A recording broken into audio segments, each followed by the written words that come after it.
and welcome to the Daily Ramble here on Claret and Booze. My name's Gary. I want to talk today with you about what seems to be diabolical preparation ahead of the biggest game in many years for West Ham next week in Prague.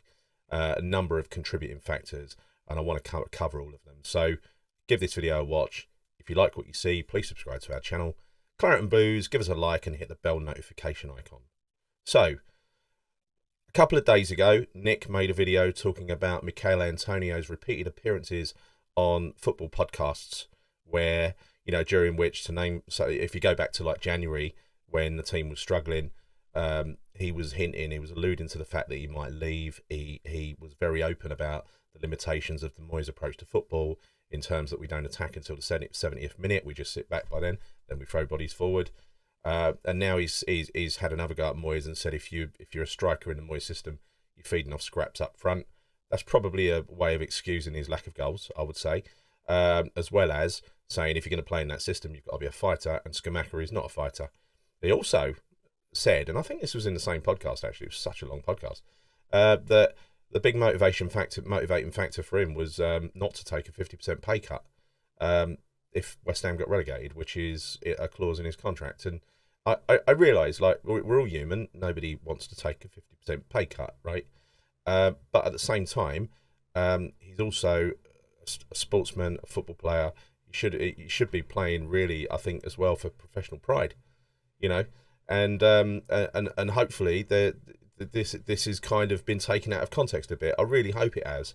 But anyway, this podcast was not supposed to be released, right?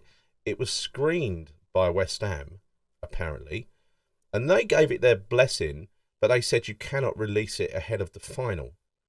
And this is courtesy of Russie B. And so that is mind-boggling to me, because it says to me that the club have agreed to that they can go ahead with it. They knew what was in it. They've agreed to that it can be released, but just not now. And so the people who own the podcast have decided, well, we've got some quite tasty stuff in here. They've said we can release it. Might as well release it now. Then it's just a technicality, in it, over release date. So I think that's probably what's happened. It's pretty poor from the club, but most importantly, the one who lit this fuse in the first place is Michail Antonio, right? He is the one who has caused the problem. And I don't know what's happened here, but hang on a minute, we're having technical problems. Bear with me. Yeah, so I've got it all back now. I don't know what happened just then, but all my screens went blank, so sorry about that. Right, so, and the thing is, when Michail Antonio has a go at David Moyes, and you know me, I'm not a Moyes defender of any kind, but he's got to realise that David Moyes is the one that turned him into a striker, and actually gave him the number 9 shirt, and allowed him to go on to be a striker for Jamaica and fly around the world. You would have thought there'd be a bit of grudging respect there for Antonio, unless, like I said, a few seconds ago, unless he's a bit embarrassed by his lack of goals and he's explaining it away with the Moyes tactics. I suspect that's what he's doing. But this is he shouldn't have said this stuff. He definitely shouldn't have said this stuff during the season. It tells me his mind is elsewhere, right? His mind is not on the game. Especially, I don't know when this podcast was recorded, but it's very recent. If he recorded it like last week, well, why are you thinking about this stuff last week? You should be totally focused on the final, only on the final, right? And this has badly timed release has caused, uproar in the camp. The camp are away in the Algarve. They've been doing warm weather training, and apparently Moyes is seething. Absolutely seething, and Antonio is not the most popular player in the camp at the moment, and I can understand that, because what he's done to me is out of order. You work for a company, you don't go and slag off your boss or your co-workers, do you? You just don't do that, and go and doing it in public as well. It's just amazing. Right, so that's the first bit of bad preparation that's gone on this week, because that has just taken the focus. Even here on Claret and Booze, we decided to just lay off of Moyes, support the team, look forward to the final, because this is a big final for all of us, right? We just want to win it. And it's been mind-boggling to see this level of terrible preparation this week. It could only happen at West Ham. The next thing that could only happen at West Ham is our captain, Declan Rice. Apparently, his family, who are his representatives, his dad and co, and this is reported on one of the other popular West Ham YouTube channels, his family are pushing only, they're restricting their options and saying he's going to Arsenal. Now, throughout the season, in the last couple of months, you've seen stories about where you've got people who, ex-Arsenal players, saying that Arsenal should sign Declan Rice and naming a price of 70 million, right? Apparently, Arsenal have put in a bid of 70 million already. So, Bayern Munich were going to be offering 100 million, right? And it was hopefully going to turn into a bit of a bidding war. Well, not if Dec's family has anything to do with it. They are going to force us to take a cut price deal with Arsenal because he wants to stay in London. And West Ham can, that's our problem, not his problem. Now, I know there's an issue with, there's a year left on his contract, and we have a unilateral way of extending that contract for a second year, but that's perhaps under legal dispute. So no side wants to go there, which means that he needs to be flogged this summer. I get that. They are clearly taking that, and the gentleman's agreement to flog him this summer, they're taking that as a signal that they can force the move to where they want to go for the price. Well, I guess the price is out of their hands, but they are indirectly forcing us to accept a cut price deal. And that ain't on. That ain't on from a club that basically took Dec off the scrap heap and turned him into what he's been turned into today. And you don't do that without opportunity. Doubt very much he would have got this opportunity elsewhere, or he might not have. So he's got to have some respect for West Ham. He claims to have. He kisses the badge a lot, and look, I don't know why Dec's family are doing this transfer business now. We've got a final next week. This is driving negative press. Why the hell are we talking about it now? So, just wait till next week, until the season's over and everyone goes on holiday. Then fill your boots, do what you like, but don't talk about it now, right? So, look, my ask is to get back on track. Get back on track.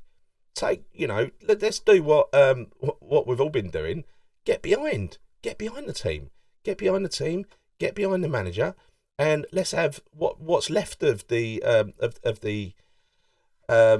prep time ahead of the final. Let's have that smooth sailing. No more horrible stories. No more horrible stories. There is one more horrible story though, and that is I was watching another YouTube channel this morning. It's actually quite a good show. I enjoyed it, but a well-known presenter on there was he seemed to be, to me, playing both sides. It was saying if we win that cup, it will transform a rubbish season into a brilliant one. Well, I disagree. It will mean that we've had a really great cup run, but it's been a crap season. It will justify Sullivan's faith in Moyes. Again, that one's up in the air.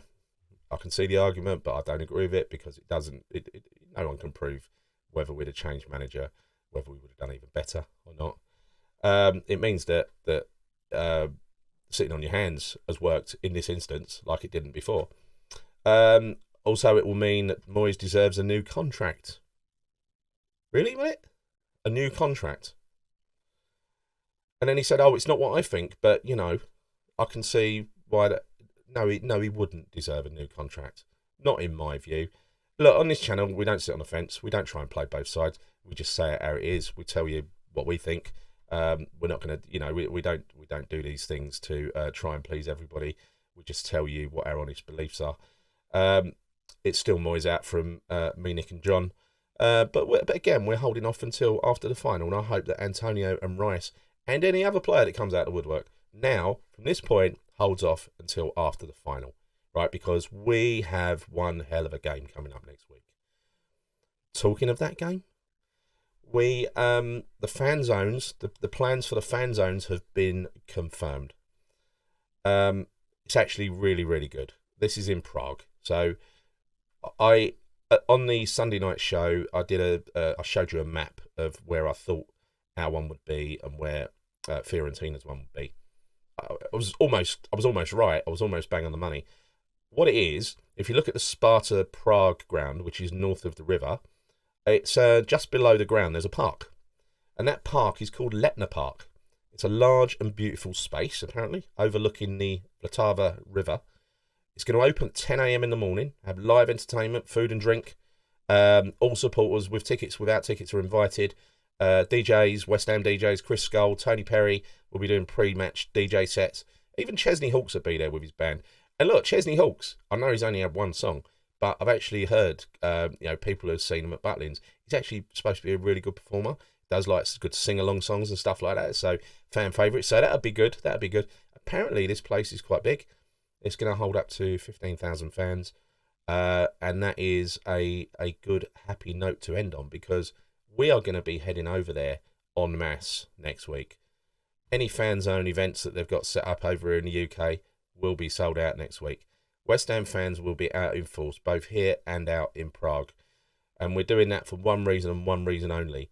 And that is, we love West Ham, and we want to badly see that team break our long-standing duck, win our first European title since 1965, win our first major trophy since 1980.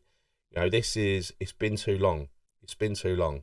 So please, West Ham, players, manager, fans, everybody, let's pull together for what remains in this last couple of days, and let's get the preparation, the final bit of preparation, bang on, and let's take that game to Fiorentina and win the trophy next week. That is me done. If you've enjoyed this video, I've been Gary. Please subscribe to the channel Claret and Booze if you haven't done so already. Give us a like and hit the bell notification icon. Until next time, see you soon, and come on, you Irons.